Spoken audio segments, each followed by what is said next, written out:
It's been a smashing success, ranked a top 5 album of 2024 by Pitchfork and other critical heavyweights, and tonight MJ Lenderman is playing right here in Auckland at the Power Station, following gigs in Littleton and Wellington. Let us know in the comments if you've been or if you're heading along and what you think of the show. Now there's a lot going on in this album. It leans alternative but with a strong country undercurrent. You've got acoustic guitar, pedal steel, fiddle, blended beautifully with wild, overdriven, grungy guitar work and at times a solid rhythm section.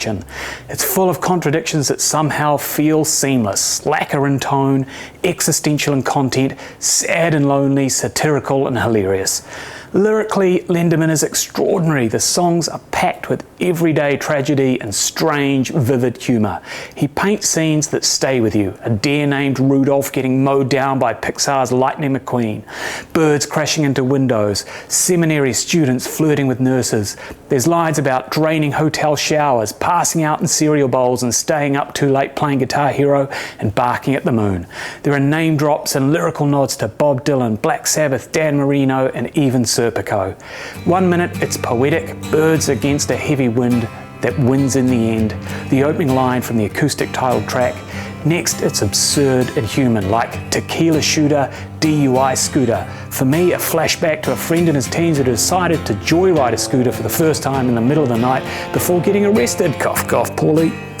Recurring themes float throughout the album. Catholic guilt, Lenderman was raised Catholic, loneliness, breakups, addiction, bodily dysfunction, and that nagging feeling you might just be a bit of a jerk. But it's all delivered with a deadpan sense of humour.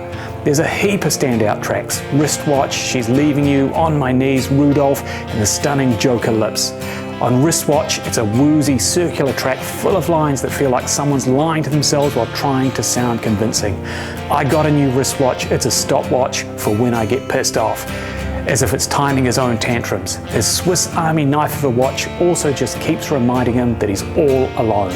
It's a brilliant little song that reveals more the longer you sit with it. Gear-wise, he's typically simple, keeping a whole step tuned down using a Gibson SG and a stock Fender Jazzmaster. He runs them through a modded Fender Blues Deluxe with minimal effects, just a Death by Audio Interstellar overdriver, a wah pedal and a Boss delay. They're simple but tasteful solos that don't grab the spotlight, they just serve the song. Manning Fireworks is a record that stays with you and each listen reveals a new lyrical detail, an unexpected chord change or some offhand bit of emotional weight that lands you when you least expect. If you're into Neil Young, Dinosaur Jr., grunge, alt country, lo-fi confessionals or just great guitar records, this one's worth your time. You can grab a copy online at onvinyl.co.nz and I'll see you at the Power Station.